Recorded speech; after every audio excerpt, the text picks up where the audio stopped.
Scholars, our next community event is the Debate Showcase. Now, you are familiar with the debate showcases from your regional rounds. Many of you sitting out there perhaps were in the debate showcase at your regional round. This debate showcase at the global round is a bit more special because we do not just bring new scholars from different schools, but we bring scholars who come from different countries. In a moment, we will be calling up here to the stage 8 scholars who represent 8 different countries, several continents between them. They will be then forming 2 new teams and debating in front of the rest of us. As at your regional rounds, the judges will be a panel of additionally nominated scholars who also come from other countries, other schools. They will decide the outcome of the debate. The panel of judges will be seated in the seats which are currently forbidden to other people. So panel, when you are called forward, do take that front row of seats. This will be the place from which you will judge. Now, this debate showcase has a little bit of what we like to think of as historical resonance for us as a team, because 3 years ago, the senior debate showcase in Kuala Lumpur on this very stage was the first one that Joga ever hosted. Indeed, it was the first Global Round showcase I ever hosted. Any memories of that moment that you would like to share? Actually, there were a couple very certain moments, yes. One involved one of our now team members, Mr. Dylan Croft, who was in the debate showcase at that time. He had a couple of somewhat memorable lines talking about trains derailing and such. Additionally, a microphone was broken in that debate showcase. By you? Erdong Chen from Bangkok. Some of you may know NIST, Erdong. if I'm not mistaken. Indeed. Chauncey was also in that debate showcase. Maybe you should find footage of it later. Now, scholars, there were 1,500 of you debating yesterday. It is impossible for even 8 debaters on stage and a full row of panelists to in any way capture the scale of achievement we saw in the scores and in the reports that we heard of the debates that took place all afternoon yesterday at the debate schools. If you are not called, that is not because you are not a great debater.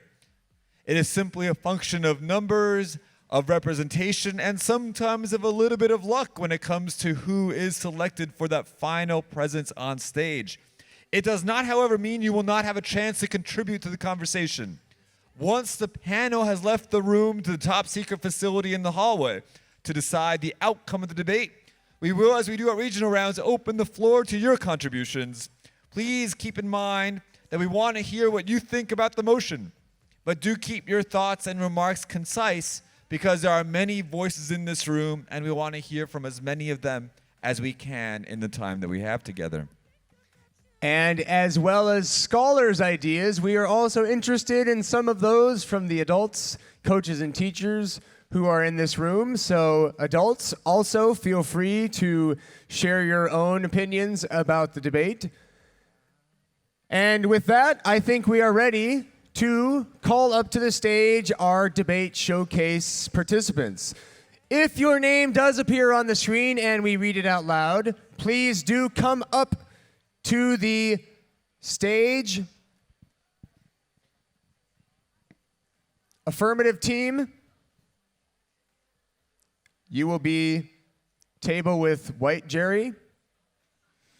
And negative team, you will be team broken neck pink Jerry. Also, bring anything that you would need to debate, including something to write with, something to write on, something to research with. And a Jerry to hug if you'd like. Our first speaker from the affirmative team is from Thailand, from NIST International School in Bangkok, Avan Fatah. Avan, please do not break the microphone. That should not be a NIST tradition. Our second speaker joins us from Slovenia, from Il Gimnazia Maribor, Matev Zrezman Tasic.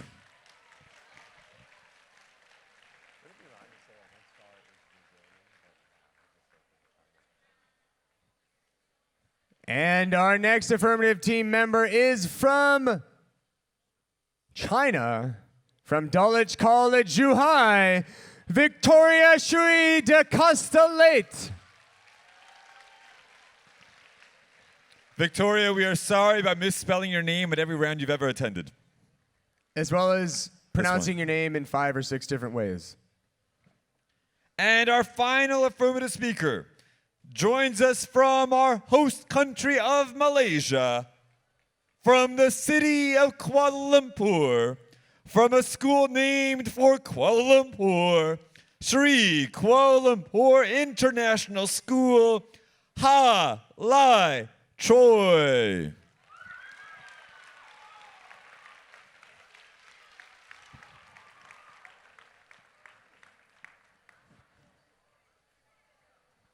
Scholars, let's put our hands together for our affirmative team.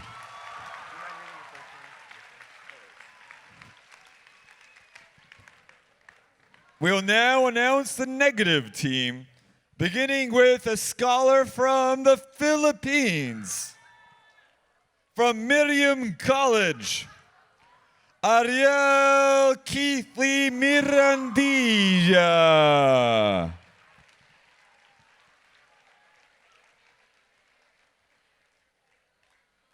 Our next negative team member comes to us from Kenya, from Greensteads International School in Nairobi, Natalia Mburia.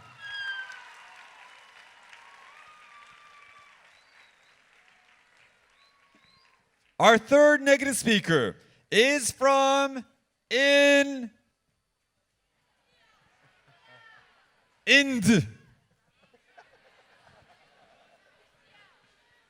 India, from the Sun City School, Trisha Chatterjee.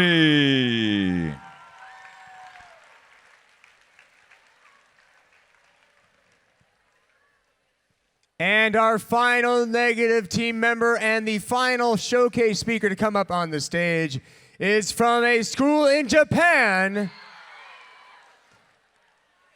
from Kansai, from Senri Osaka International School, Tyus Sheriff.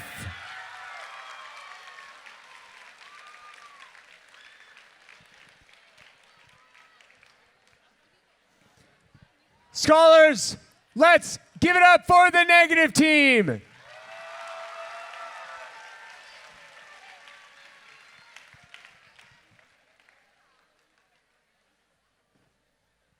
We will now be calling up our panel of judges.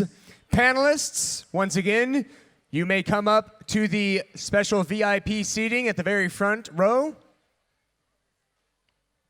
Our first panelist is Amita Praveen Karunakaran.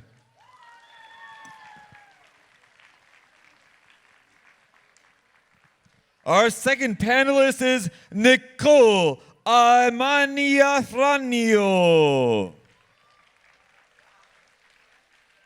And next, Winvo. Followed by Shanaya Kumar. And next, Denise Del Mundo. And Ruda Almana Alpha Lassi. And next, Ananya Thorpe. Followed by DK Savage.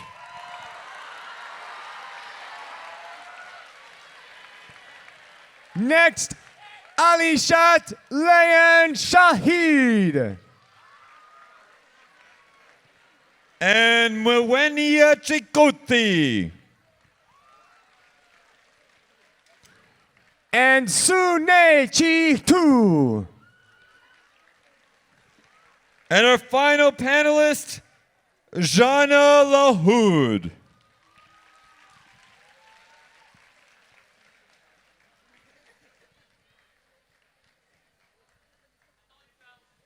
Scholars, make some noise for your entire panel of judges.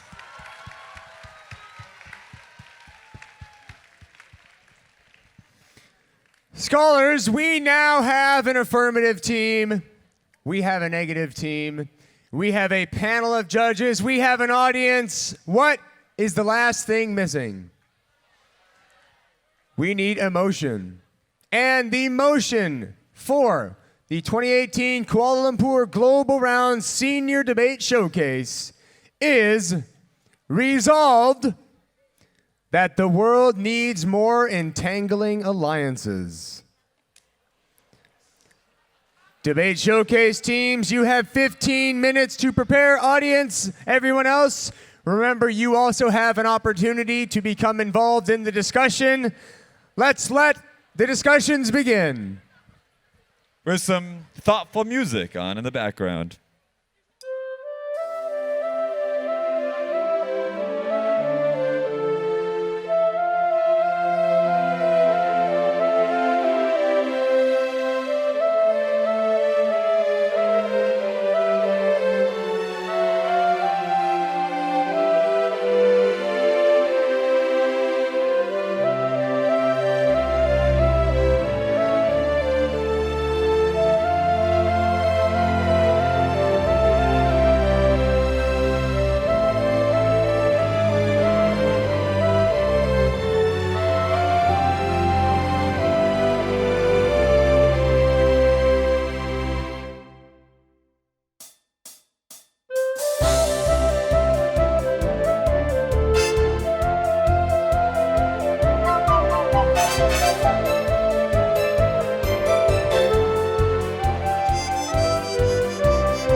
All right, scholars, that is the end of the planning time for our showcase participants on the stage.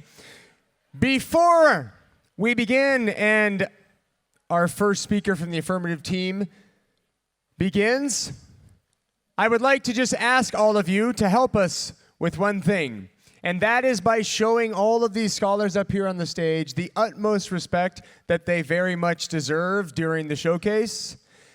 Many of them, they are your fellow teammates, schoolmates. Some of them you may have met as new friends here at the Global Round.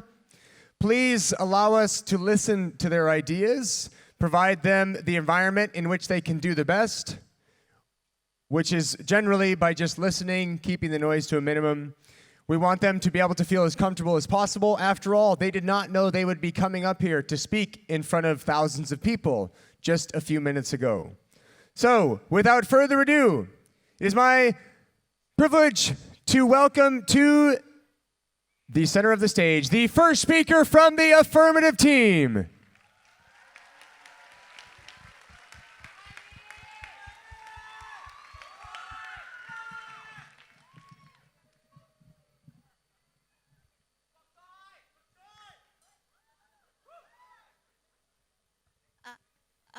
Okay. A very good afternoon, I bid to honorable judges, worthy opponents, members of the floor, and my own teammates. I am Haley Choi from Malaysia, and I am from the affirmative team of the motion for today. And our stand for today is the world needs more entangling alliances for mutual benefits of country and essentially the people in them. So let me start by defining this motion and our stand. The world, we define it as international countries, all the countries and all the people in them. And entangling means twisted together, which means we are intertwined together. Alliances as in union, association, where we work together. So to sum it up, what we are trying to say is that we need more entangling alliances, more people working together as a union and for all of our benefits in terms of politically and economically. So let me start with how entangling alliances will help you economically. When countries and countries work together, they make trade alliances, trade agreements, and when it's not just big companies working together, these are countries and governments actually do have a say in how companies work.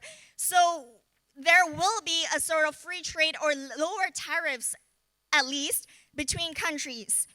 And countries will be open and they will be trading between countries to countries and companies will grow together.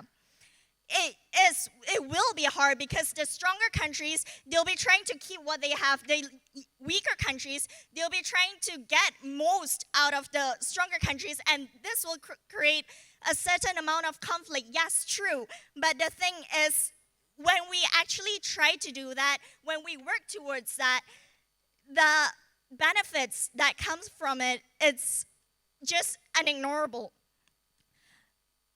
There will be no economic imbalance between countries amongst the world, and this will essentially bring peace. How? Well, let's look at EU. EU is an association where only European countries trade within each other. And because they only trade within each other, they become exclusive. Because of that, their trading doors are closed to other countries. And that makes richer countries richer and poorer countries poorer. When you do that, there's such an economic imbalance. How are richer countries going to reach out to the poorer countries and they work together? The richer countries will only try to work with the richer countries, and the poorer countries will be left becoming poorer. So how are you guys going to grow together? Entangling alliances, when you entangle and work together, you guys are going to open up your doors. And of course, in the beginning, the stronger countries there will be some sort of loss, but at the end, the poorer countries will come up to par. And when you do that, you guys can work together, and there are a lot of benefits working with other countries, not just looking at numbers. We're looking at other people and a lot of other factors that. So there's power in teamwork, and for everyone's benefits, we can grow together in terms of economically and one world, because after all, we are all connected. Because when you open up your doors, everyone is trading with each other. Everyone can work together with each other. And when you do that, there will be a balance between people. And then you guys are standing on the same line, and you guys are working actually together up to par, eye to eye, not just stronger countries helping the weaker countries one-sidedly, or the weaker countries just getting all the help one-sidedly. You guys are eye to eye, meeting eye to eye, and you guys are actually helping each other. You guys are benefiting equally from each other. So we can grow together, stand as one world, because after all, we are all people and we should work together. It may be tough, it may be hard, but essentially when we actually talk it through and go through that phase of hardship, then it will make us a better world, a stronger world altogether. And not only that, when there's more economic trade, you are less likely to have war, because think about it. You have one country and you have another country and you guys are trading together. And if you guys go into war, when you guys are trading together, you're going to have loss in some ways, because you're just going to lose a certain trading country, and you are trading with countries, so you're going to lose that much of money. And money is a strong thing, because Britain didn't want to trade with didn't want to stop the Abyssinian crisis, because they were scared that Italy will turn away from them, and this was a certain up to par because of Germany. they wanted to keep trades with Germany, they wanted to keep trades with Italy, so they just left Abyssinian crisis open. So if you actually have tradings going on between countries, then you are going to think twice about just launching into war, because think about it, how many of your citizens will be in that country? How many of your companies are trading with that country? It's just, you will have to think twice about it. So it prevents war and there'll be peace. So altogether, I would like to reaffirm my stand that the world needs more entangling alliances for mutual benefits of countries, because it will make us work together and essentially bring peace, and which will grow all of us together internationally. Thank you. All right, thank you very much for that wonderful start to the debate. We will now give the negative team 1 minute before we call up their first speaker. And we are now ready for the first speaker from the negative team.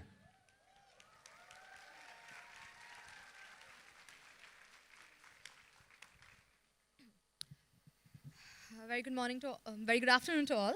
I'm the first speaker from the negative team. I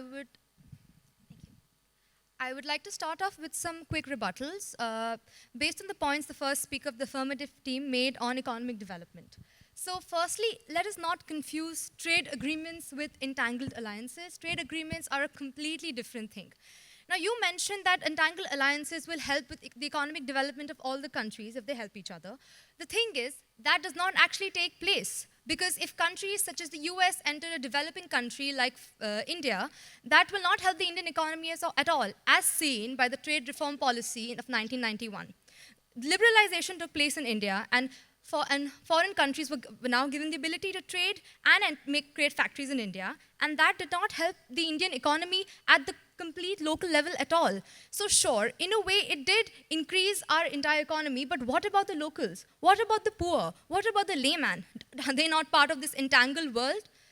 Now, a quick point I'd like to make is that organizations that are committed to collective security, such as NATO, can cause an isolated incident or a problem between two countries and turn it into a global and geopolitical problem.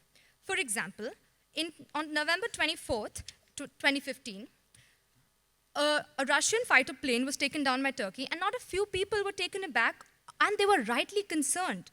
But a question that was raised was, would this conflict involve the countries such as the US and such that are part of the NATO?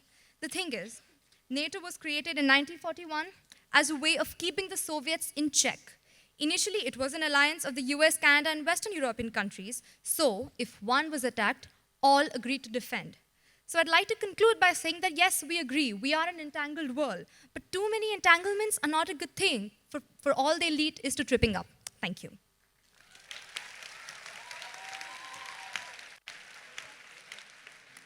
Thank you very much for kicking it off for the negative team.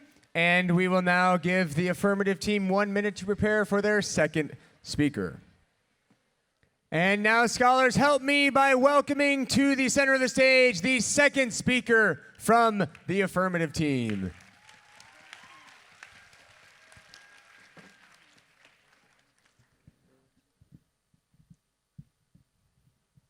Hi, I'm Victoria from Dulwich College, Zhuhai, and I'm here to argue that we should indeed create more entangling alliances. Firstly, I'd like to start off with a few rebuttals.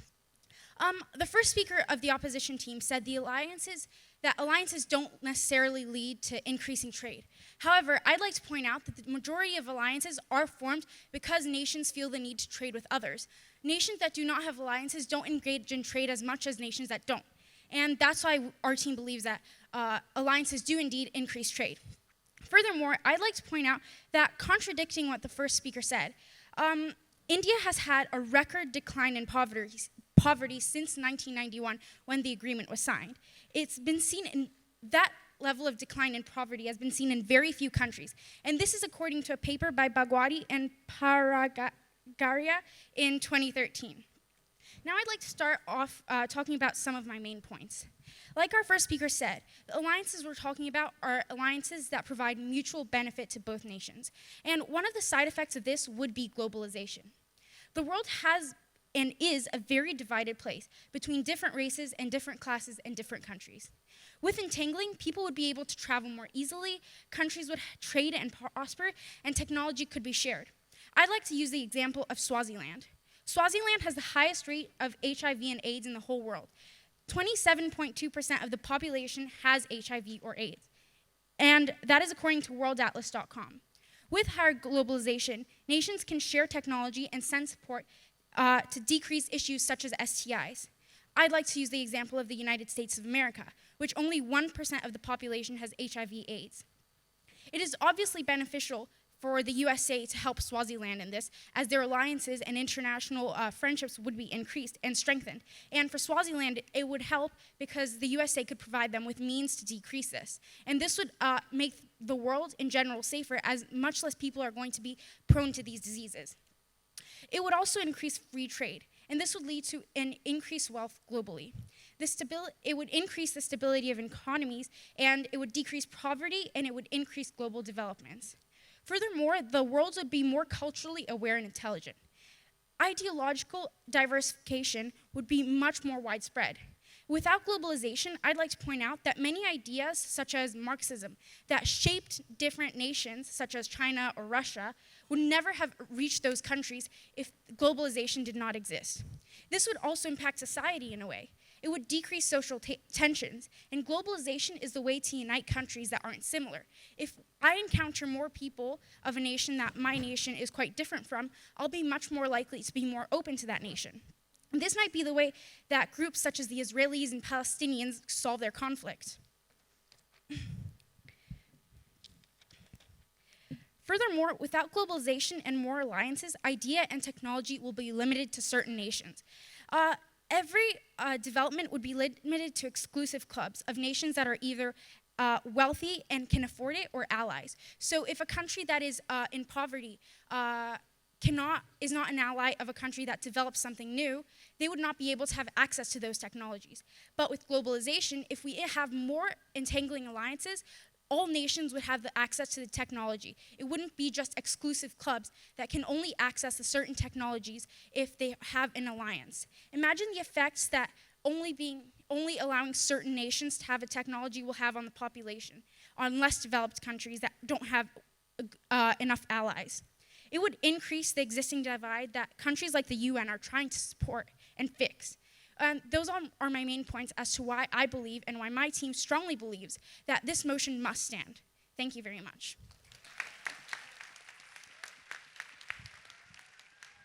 Thank you very much. Negative team, you have 1 minute to prepare for your second speaker. And now we are ready for the second speaker from our negative team.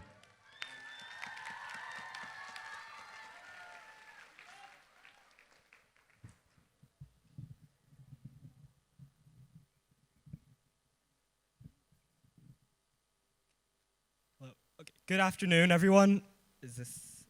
Good afternoon. My name is Tyus Sheriff, and I'm the second speaker for Side Negative, arguing against today's motion that the world needs more entangling alliances. In today's speech, I'll be arguing for our team's substantive matter, as well as refuting some of the assertions that we've heard thus far.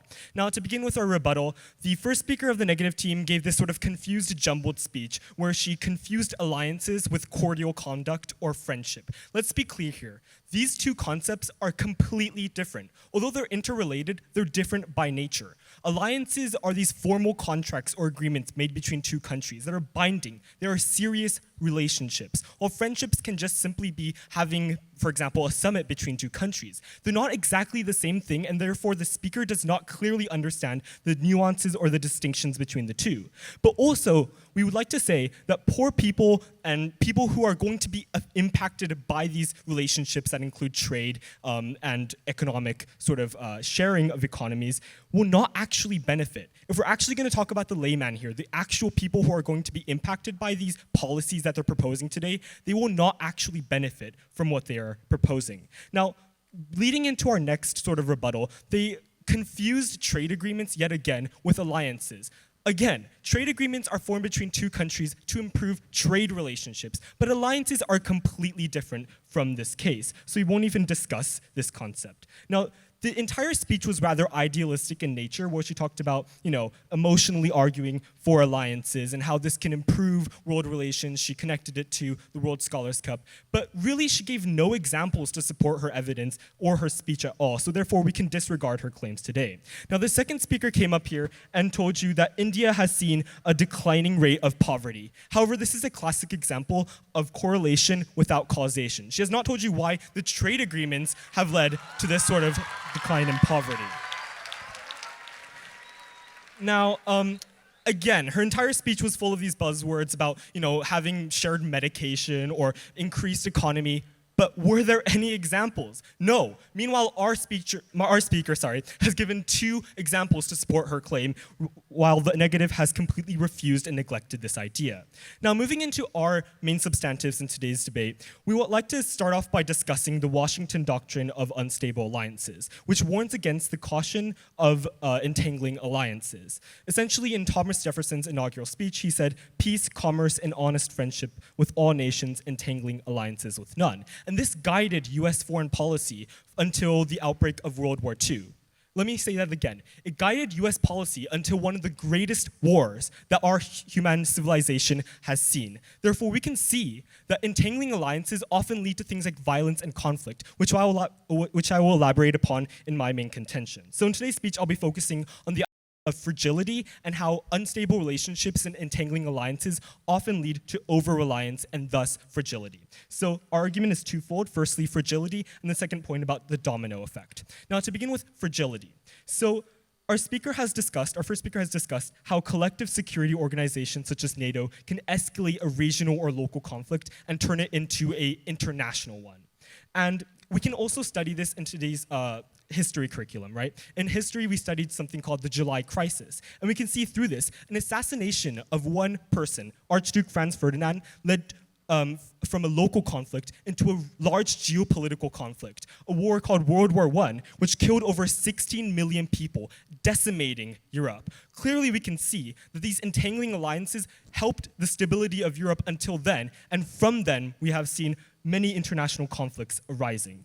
Furthermore, we'd like to talk about how the fragility of Europe led way for these conditions that allowed people like Hitler and Mussolini to rise into power. Therefore, the fragility of these states due to these entangling alliances and war has led to a condition in which fascism, communism, and other radical extremist ideologies can arise. And also, we'd like to point out the fact that alliances aren't necessarily always positive, right? In fact, in the majority of cases, alliances are formed out of fear. They have this sort of quixotic notion that alliances are always positive, altruistic in nature. So, I want to be friends with this country, so I form an alliance. But that's not actually the case in many of the historical incidents that we have seen thus far.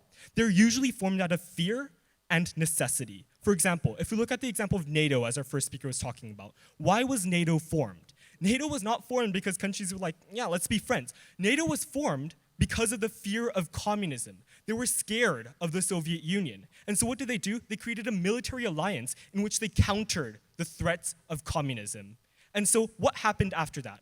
It led to escalating tensions between the Soviet Union and the USA, communism and capitalism, leading to this sort of bipolar, divided world. It did not bring countries together like the first speaker and the second speaker so idealistically advocate for. Instead, it created a division, a partition between the world.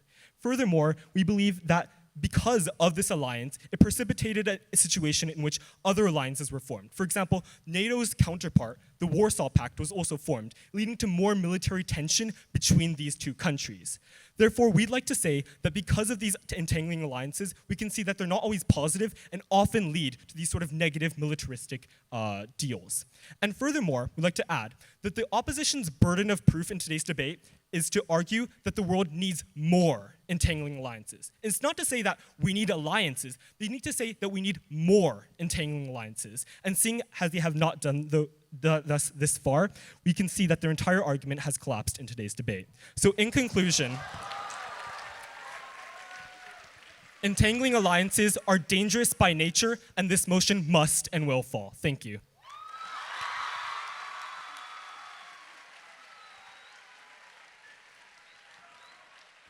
Thank you very much. This debate has certainly gotten heated, and we are at the halfway point. Before we hear from the affirmative team again, we're going to give them 1 minute to prepare their remarks. And we now welcome to the center of the stage the third speaker from our affirmative team.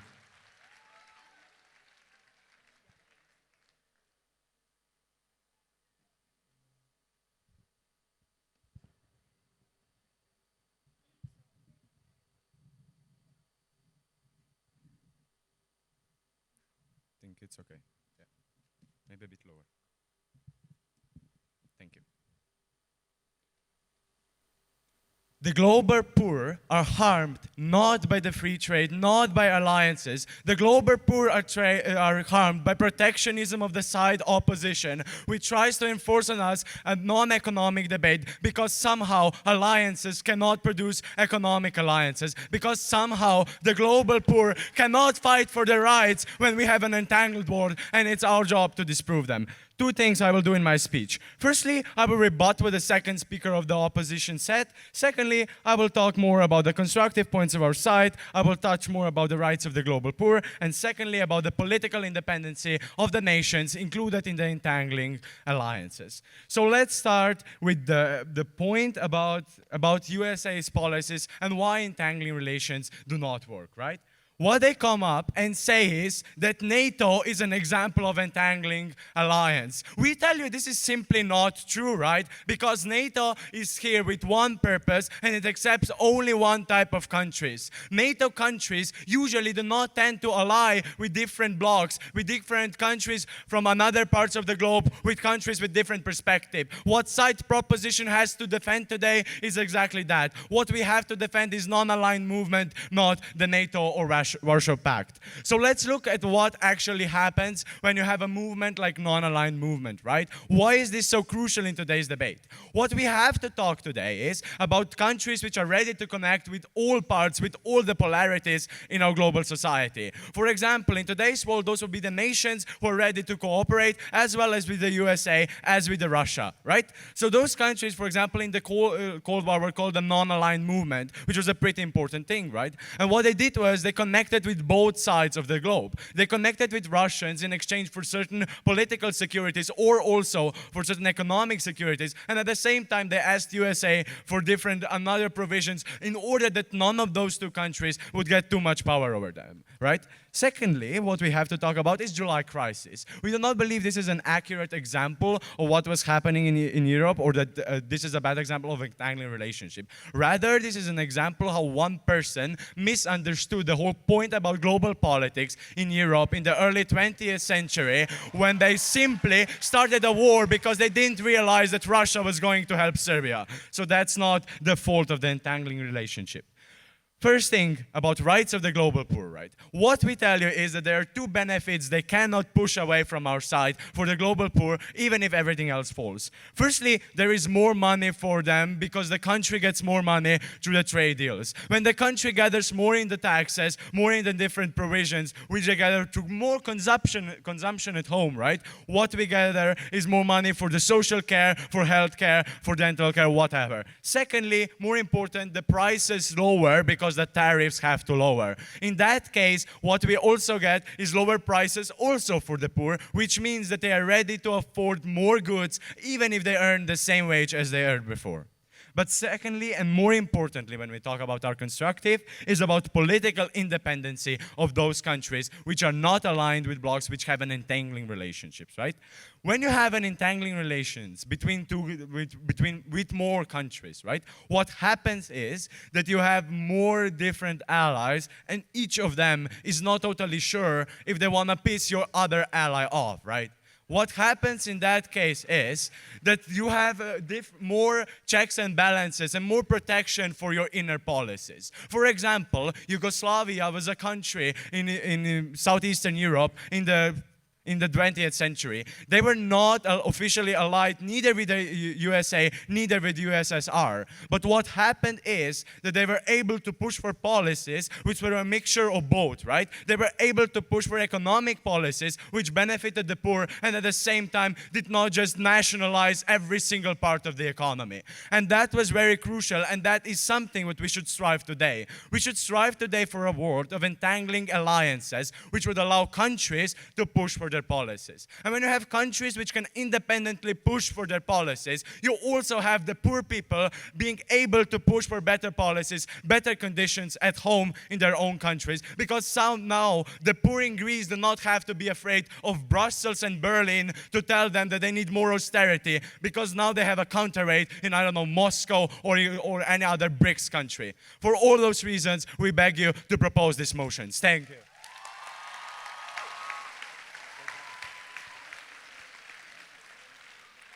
Thank you very much. Negative team, you have 1 minute to prepare for your team's third speaker. And we now welcome to the center of the stage the third speaker from Team Negative.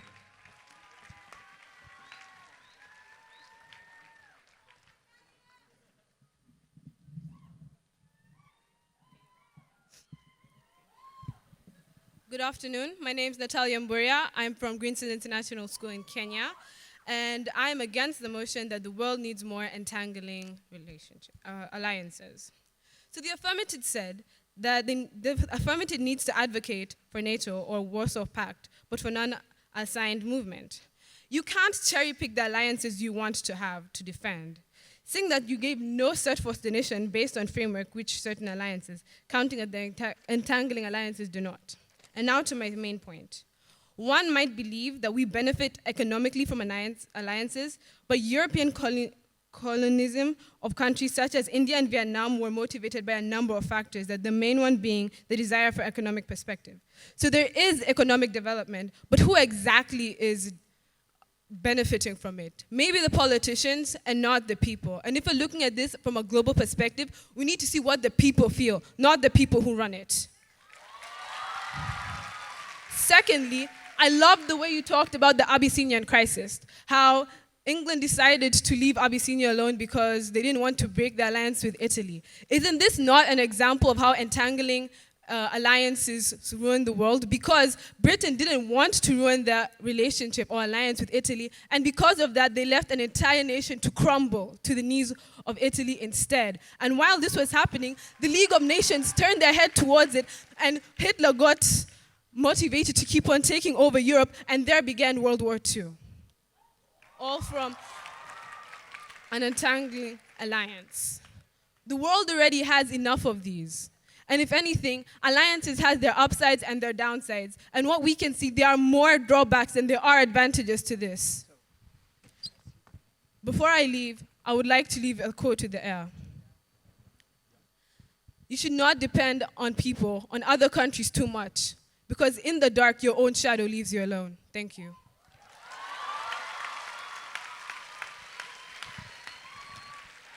Thank you very much. Scholars, we have only 2 speakers remaining, the final speakers from each team.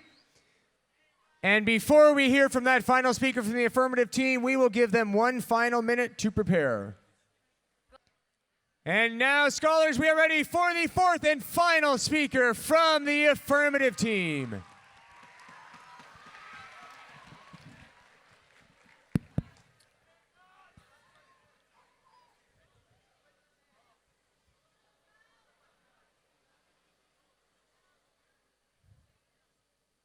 One small step for man, one giant leap for mankind.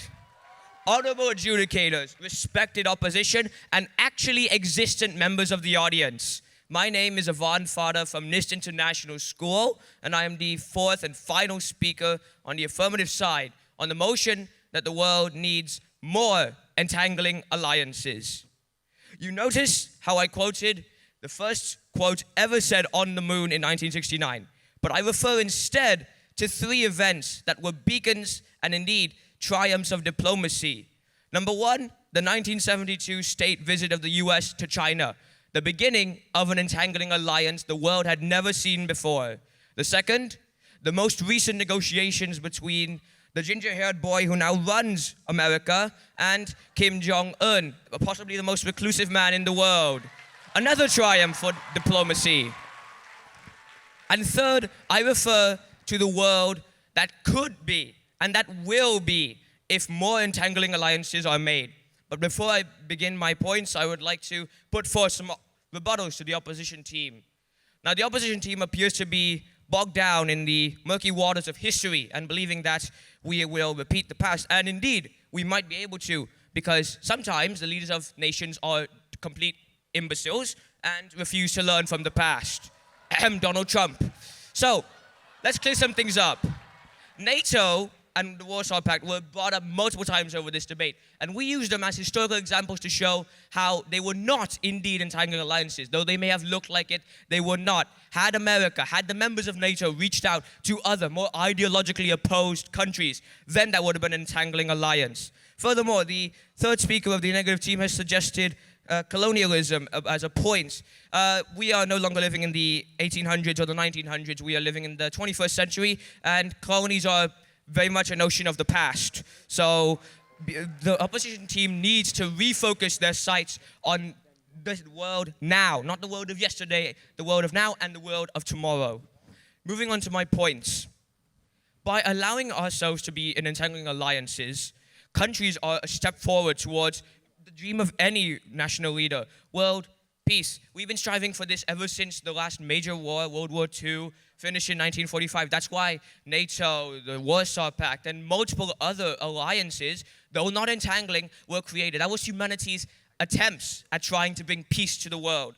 But what they failed to see was that they were not entangling alliances. They were just alliances that appeared to look like they entangled a region of the world. We need more actual entangling alliances, because that will allow diplomats from other countries, that will allow the sharing of ideologies, ideas, new technologies. In our march of globalization, the world has lagged behind because the superpowers of the world have not decided to entangle themselves with those that might not have the economy or the technology or indeed the ability to keep up with them. And it is for the greater interest of the 7.5 and soon 8 billion people who occupy this planet that we all make entangling alliances.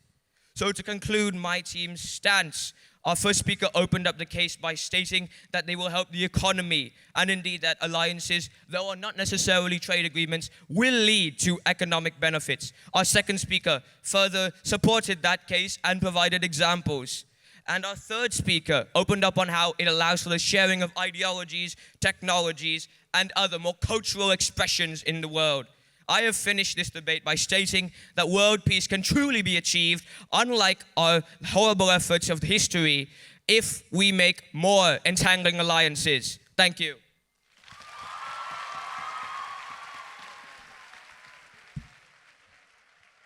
All right, scholars, that is the last that we will hear from the affirmative team. So let us give a round of applause to the entire affirmative team.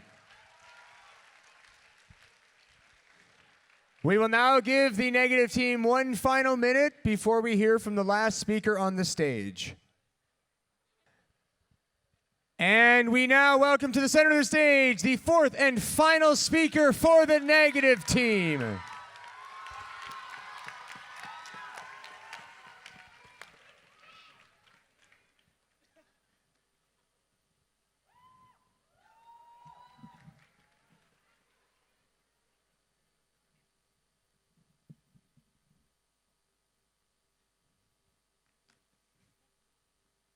Good afternoon, everyone. My name is Ariel Keithy Mirandilla, and I come from the Philippines representing Miriam College High School. And today I am the final speaker of the negative bench in this final debate. Therefore, I have the final say. But before I move on to our points, we are debating on the motion that alliances make the world stronger. That these entanglements between countries already necessarily make the world stronger, and therefore we need more of them. That's what the keyword is in this motion. We need more of these entangled alliances. However, we tell you as the negative bench, no, we tell you that this motion inherently is false and that it should completely fall. But before I move on to what we have told you and before I move on to what we have given, what did affirmative tell you? Affirmative told you that firstly, mutual benefits will be achieved because of lower tariffs. They say this because the economy will be less capitalist, meaning they claim that alliances will end capitalism. Like the first speaker said, that the poorer will no longer be poorer and that the richer will no longer be richer, and that lower tariffs and better trade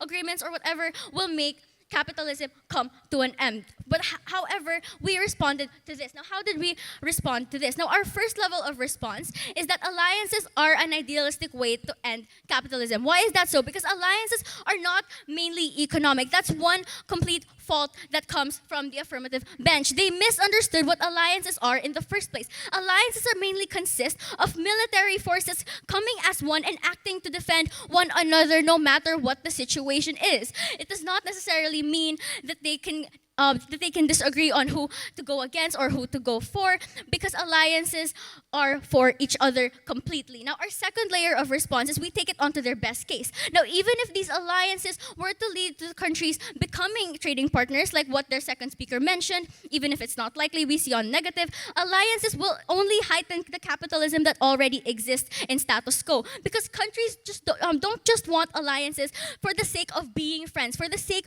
of being peaceful internationally. Friendship does not equal to alliances, ladies and gentlemen. We tell you that countries who give always want something in return, and that is something that the affirmative bench forgot to mention, because they live in a completely idealistic setting, in a completely idealistic world where everyone just wants everything to be completely perfect and peaceful. But even if that is not the truth, they still want to conform to that. And us as negative, we present the world as it is today. First world countries also want countries who are economically well enough to be able to help them, meaning give them aid after national disasters or military aid even if we come to war. Therefore, there's always an underlying motive to these alliances. There's always an underlying motive as to why countries would want to entangle with other countries. Although we'd love to believe that countries just want friendship and peace, that is not the truth. Secondly, what else did they tell you? What did affirmative try to propose to you as to why this motion should stand? They told you that history doesn't repeat itself and that we need to open our eyes to better to the better things that might happen in the world, meaning we need to be optimistic about this motion. However, we tell you that even if there were disasters or things that are horrible that happened in the past, we tell you that these effects still last and we cannot deny it. For example, countries that were heavily colonialized are still trying to get back on their own feet. Why? Instead of having our own culture, our culture has been created a mix of multiple cultures that have colonialized ourselves, colonialize us today. Therefore, we are not standing on our own feet. Therefore, we are still trying to develop our GDP and things like that. And our second layer of response to that history can repeat itself, and most of the time history does repeat itself. For example, in the time of the Nazis, there were concentration camps. Now, in the time of Trump, there were internment camps where children of illegal immigrants, where because these children are now left alone in America, and even if their parents love them to death, and even if their parents would want to stay with them and help them live happily as one functional unit,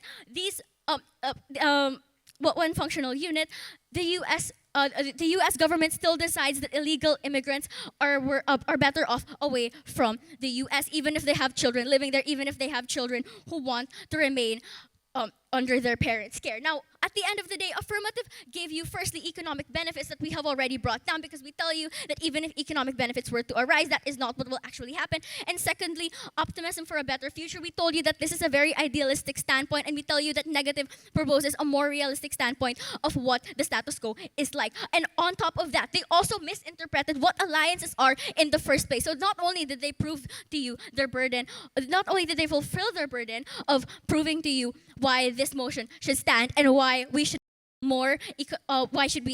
have more alliances and entanglements in status quo, they also misinterpreted what alliances are in the first place. Therefore, both of their burdens have not been fulfilled, all the while the negative bench has given you the importance of independency per country, the importance of being able to stand on your own feet, and the importance of what the domino effect is and how we can avoid that. Meaning, we can have entanglements, we can have unity, but at the same time, we also have to be able to stand on our own feet. We also should be able to be ourselves with harmony. Therefore, in harmony, there is unity. Thank you. And scholars, that is the last word we will hear, not just from the negative team, but for both teams on stage. One more time, scholars, let's put our hands together for all the debate showcase speakers up here on the stage. They have led us in a very great debate. It is incredibly close. Ultimately, though, there will be one winning team. And at this point, it is time for our panel of judges who have been listening carefully, taking notes, it is time for them to step outside, to deliberate, and ultimately come to a decision about which team they believe has the edge and has won this debate. So, panelists, we wish you good luck with the difficult task that lies ahead. And everyone else, scholars in the audience, this is now your opportunity to join the discussion, to share your own ideas. As we mentioned before, with over 1,600 senior scholars, it is impossible for all of them to be involved on the stage or in the panel. We know that many of you out there also have great ideas about this, and there are many different perspectives that have not been shared. So we will be looking to you for your own ideas. So if you do approach the microphone, we ask that you please state your name, tell us what school and what country you are from, and then share the single point that you would like to make. Hi, I'm Lian Laya Leon and Devella from Miriam College High School from the Philippines. I just wanted to talk about regarding like how these entangled alliances, like yes, they do add more fuel to the fire, and like yes, they do involve global Western powers even, and this may begin more wars. Like you can notice this in like the crisis of Syria, but also these entangled alliances and international communities getting involved with these wars or such also bring these conflicts and problems to an international level when they would otherwise be swept under the rug and ignored by the international community. So that's all. All right, thank you very much. And we will now go over to the right side of the room. Hello, I'm Wilbert de Maculangan from Philippine Emirates Private School at the UAE. I'll just be asking a question that might cause a bit of controversy. So, given the negative effects of mass immigration to the EU, that being cultural clashes, the grooming gangs, to name a few, the desire of Hamas to eliminate the Jews, and the proclamations of Iran towards the death of Western civilization, should we still push for a more entangled world, despite some countries or other parties that want to destroy the Western values that made the world what it is today? Thank you for posing that question.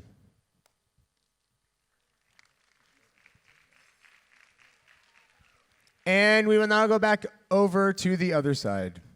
And to make it easier for everyone, we will just alternate between the two sides. So similar to the idea of colonization in the past already mentioned, if these global powers entangle themselves even more, it'll create a savior complex, because Affirmative was talking about how these global powers should help out the less fortunate countries. But if they entangle themselves even more with these, it'll start a savior complex, and it tells the global community that they need to rely on the benevolence of the Western global powers to succeed. Thank you. Hi, I'm Kayla from AISM, and this is to the Affirmative team. The debate in itself was very economy-centric, and trade agreements are so much more than that, so you could have focused more on the social aspects like diplomats and diplomatic immunity, not just like trade and global pull and all that. You could also focus on the people, which the negative was also focusing more on, so you could talk about how diplomatic immunity affects diplomats and how it is sometimes seen as advantageous to more aggressive countries. Thank you. Thank you. And now we would like to go up to the balcony. So my name is Ziad Anwar, and I'm from Qatar in International School of London. And one speaker on Affirmative mentioned that lower prices for the poor means they can purchase more goods even if their wages don't increase. But I feel this neglects the fact that it will also result in loss of jobs and decrease of wages, because if you increase the supply and you're more open to trade, then people will lose jobs inevitably because they can't compete at the same rate. So, thank you. I'm Xie Shen from Ferry International School, Subang, Malaysia. One idea I find prominently unexplored is the European Union. The European Union, as followed by a team, is actually also an alliances of sort, just that these alliances consist of much more. Because what I find funny is that the Affirmative are focusing on economic alliances, while the negative is actually focusing on defense alliances, which are still different type of alliances. Thank you. Hello, My name is Seth Roberts from IBSH in Taiwan, and I'm curious how we can solve the entangled problems of global overpopulation, environmental degradation, and lack of resources without more entangling alliances. I'm Alex from Nesta International School, Thailand, and one thing the negative team said multiple times was that the affirmative team was being very idealistic, but then they also said that the main reason for alliances is fear. And while that might idealistically be right, practically, the best reason for alliances is fear of war, so that just seemed very hypocritical of the negative team.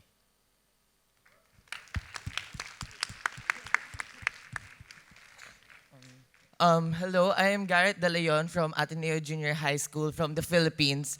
I would like to talk about how there's always a winner and a loser in alliances. Sometimes these super powerful countries create alliances wherein they actually have so much power and they use their influence over these small countries. And the problem with that is these small countries lack an opinion and a say in these agreements, and they always have to follow the bigger country. Thank you. Hi, I'm Surya from Chennai Public School, India, and I personally believe that disentanglement at its most extreme through protectionism and isolationism, or also at its lighter levels, is sort of like a lotus. Even if a lotus can grow in a dirty pond, the lotus might be attractive, but it doesn't make the water any cleaner. Thank you.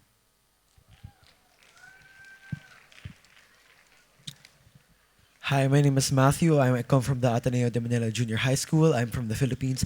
I'd just like to make a comment on the definition of entanglement. I think that in the debate so far, we could have had more conversations about what entanglement really is, because what came out so far is that entanglement merely implies friendship or merely implies helping one another. And I think the definition of entanglement could have changed the very way that the debate played out so far. Thank you. My name is Justine Yolian. I'm from CIA First International School from Cambodia. I would just like to mention that often when countries are independent and grow by themselves, they're more nationalistic and more likely to be more aggressive to other countries, which can arise more conflict and could potentially harm the people more than help them. Hello, my name is Sungyeon from NOCS in Korea. And one of the speakers mentioned about fear and how that leads to alliances, but I wish that if he explained a bit more about why that leads to extended harms, because in the status quo, there are things like the UN or the League of Nations that are actually intended for the purpose of preventing such conflicts, and it actually led to preventing conflicts. So I thought that it could have been much better if it led to more extended harms, like those organizations unfairly privileging people such as the organizations like OPEC or FTAs or whatnot. My name is Madeline. I'm from Malaysia, and I am in Fairview. I belong to a school in Fairview International School, Johor Bahru. So I like to say that in wars, in alliance, sometimes this alliance that different countries make together is oftenly based on the leaders' decisions to improve the country, to make the country stronger. But sometimes these alliances actually affect the countries badly. Some of the examples is the Zimmerman Telegram, where the Mexico was actually agreed with the Germany to attack USA, but then when the USA found out this agreement, the USA actually had a lot. Later on, they actually had a lot of fallouts, which is why there is a Mexican and American border. All right, thank you. And now we'd like to go back up to the balcony. There's someone else up there. Hi, my name is Zara. I'm from North Anglia in the UAE, and no one really cares about that. But I wanted to mention the alliances that happened in Singapore between the US and North Korea, and what happened while the military side of the argument was betrayed, but there was also a superficial kind of argument between the sides of the people, and not many people actually believed in the alliances. And I just wanted to put that out there, how it affects both sides. Thank you. And can we now go back over here? Hi, my name is Marielle Dermenezes, and I'm from Jumeirah English Speaking School in Dubai in the UAE.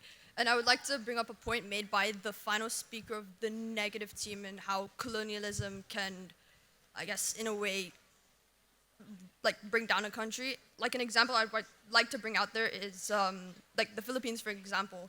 They were colonized by 3 countries: Japan, America, and Spain. And they're still like trying to find and being colonized by all 3 countries, plus having their own culture, they're still trying to get up back on their feet and find their own culture as well. So, yeah. All right, thank you. We have time for just a few more thoughts from the audience. We will have just these final 3 on either side. So that will be it. So unfortunately, you cannot go queue up if you're not already there. Okay, hello. First off, I would like to very quickly thank all of you for the debate. I had a really good time watching it, so thank you. And one point, what I would have loved to see the positive team bring up was the example of the League of Nations, which was kind of like this like pseudo alliance group of like nations to prevent World War II. But it ultimately failed, but it failed because the US, Germany, and USSR wasn't involved. And it also failed because it didn't have like the altruistic, benevolent intentions to help countries. So maybe the ideal world, the negative side was speaking against is the mentality we have to go for peace. Thank you. Thank you. Hello. Okay. Just want to point out that the affirmative team has stated that the point of this alliance is can help us in terms of economics, where the more developed countries are supposed to help the less developed countries in making sure we are on par, right? But we all know that countries like the United States, we have a really high poverty rate. So why exactly would they be giving so much to help out the other countries when they themselves is unable to close up this such big gap of distribution of income, and focus? Why should they focus on the international level when they can't even focus on their own country? All right, thank you. Yes, so I was wondering on the subject of NATO, and well, I just saw that nuclear weapons were never brought up when discussing NATO, which surprised me because of how powerful they are and the potential they have to destroy the world. So this would put extra gravitas behind the argument concerning NATO and the alliance of NATO itself, as well as the lack of alliances that NATO has with other countries such as North Korea. And I personally believe that this point could have been used to argue for both sides. Yeah. I believe that there should be fewer entangled alliances, because when you have an alliance, these alliances exist for a purpose. Whether it exists under threat of war, or for aid in event of a natural disaster, or just for economic prosperity, countries have to be willing to give resources in those events. For economics-wise, you have to be able to trade properly and reduce tariffs. And in case of aid, you need to be able to provide medicine. In case of war, you need to be able to provide weapons. And when you have so many entangled relationships, you're not going to alliances, you're not going to be able to put in enough of those resources into each of your alliances. So it's better if you have fewer of those so you can put more into each individual alliance. Thank you. Before we hear from our final 2 scholars down here, I do believe we have a coach up in the balcony. Hi, my name is Mr. Sweeney from Dulwich College in Zhuhai. I've got a question for the negative team. When looking at entanglements, you have to look at the fact that they're mutually beneficial. So they exist so that 2 or more can coexist for a shared purpose. So therefore, why didn't you bring up Brexit and the impact that that could potentially have on Europe and global security? Thank you for that good question. Another problem for scholars to solve. And our final 2 thoughts down here from the floor before we hear from the panel. Hi, my name is Kaho from SKG Makuhari in Japan. And so I wanted to point out that right now in our world that what one country does has a huge effect on all the countries around it. And so from things like human rights and the environmental policy, for example, the Kyoto Protocol, it's the world is kind of becoming more unified. And so can we not say that by having these entangling relationships and by having these alliances, can we not make our world more safer? And by establishing these policies, can we not have, in a sense, a bigger sense of communication and safety for our people? Thank you.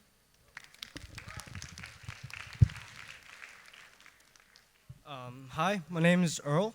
I'm from Indonesia. I represent Sekolah Victory Plus. This may be a bit off topic, but either one of you raised this point on the child internment camps and kind of implicitly blamed it on Trump.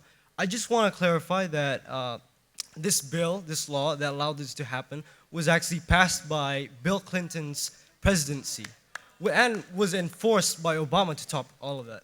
So that's it. And also, that guy who brought up the point about European Union, Western culture, and grooming gangs, I think that was based, okay? And all right, thank you. Scholars, put your hands together for yourselves for all the amazing ideas that you as a community have to share. There's no doubt that we could have had multiple debates of 8 scholars just from the many different combinations that there are out there. But we have reached the conclusion of this particular combination of these 8 scholars on the stage. And we would now like to invite our panel of judges who have returned, I believe, with a decision that they will now share with us. Let's put our hands together for our panel of judges.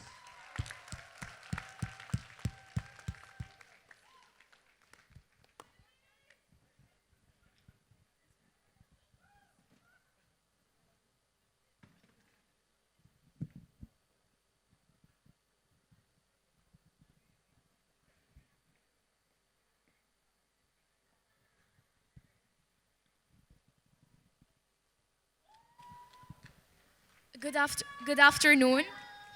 Before announcing the results, before announcing the results, who's going to win or who's going to lose, I just wanted to say that each and everyone on that stage is considered to be a winner.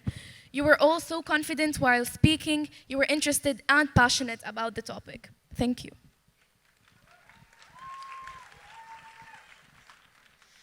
I'm going to give some feedback about Team Affirmative.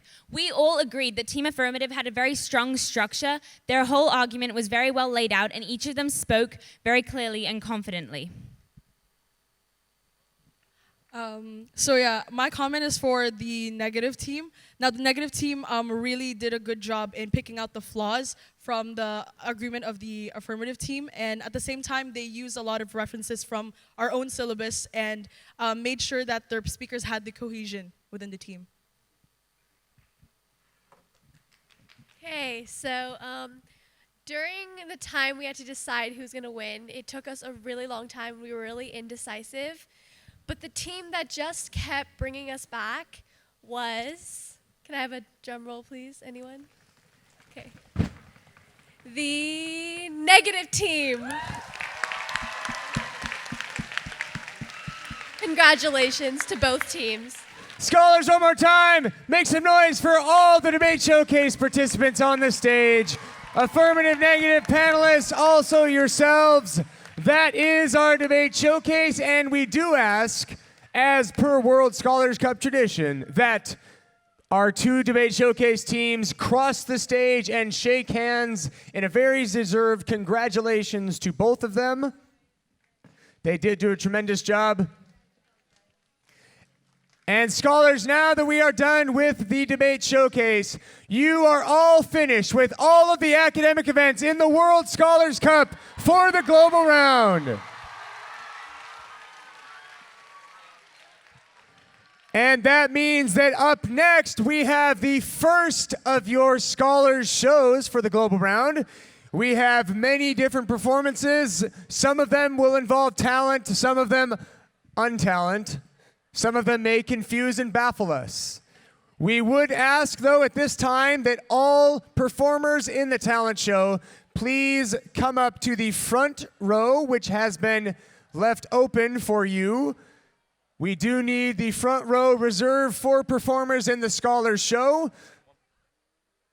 And also, if you are from a group or if you are an individual, we need one person from each group and each individual performer to please approach the podium to check in with Dylan.